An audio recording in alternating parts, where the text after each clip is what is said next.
Now we go with Alejandro Tamayo. Alejandro says, first of all, I want to thank you for your work. Through your content, I've learned a lot and stayed motivated to keep growing in 3D, even during some difficult moments in my life.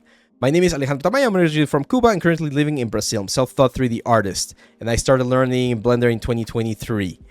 I will also be including some renders of characters I worked on previously. I no longer have the original project file, only some images that I was able to keep. The truth is, I'm genuinely interested in almost every path within 3D characters, environment props, and VFX. Sometimes that makes it difficult for me to clearly decide what direction. Right now, I'm still learning on Real Engine. Well, let's take a look.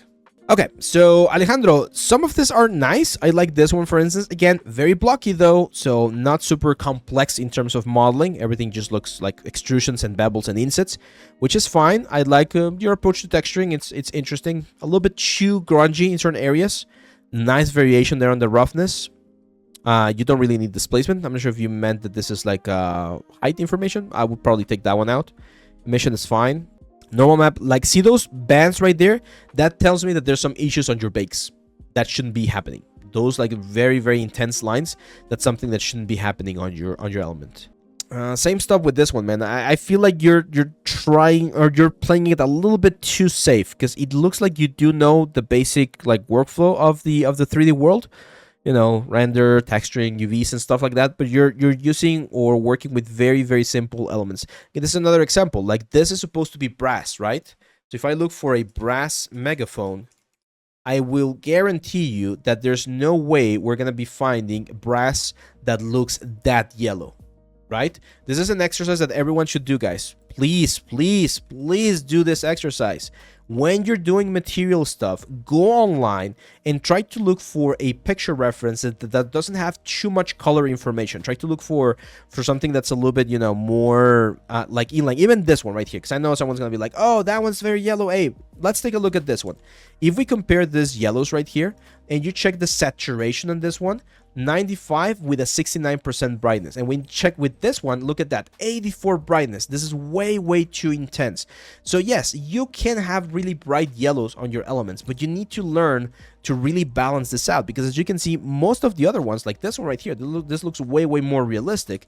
If we take a look at the saturation on this one, saturation never goes up like above like 50%. Like even this ones right here that are very saturated right here, 65%. Well, okay, that one's a little bit higher right there, but it's not going to go like this bright fake yellow that you have. And we just talked about this here on our color metal, right? So if I go here and I want to make this a little bit more like a brass color, it's going to be more around this area right here, right? That's going to be the color that I'm expecting to see on that kind of stuff. Not this.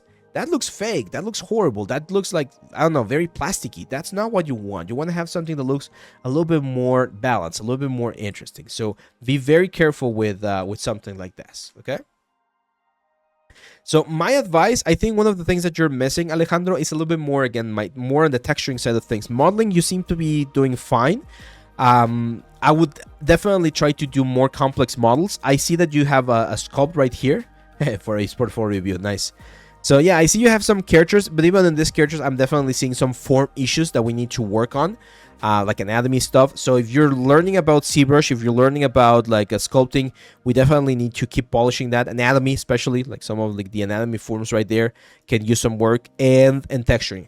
This is like your portfolio. If I had to place it, this is a junior level portfolio. Like most people when they get out of school, this is the kind of stuff that they're producing, and it's fine. Like you can definitely get a job or an opportunity with something like this. But if you want to jump to the next level, we definitely need to focus more on the quality of the assets, okay?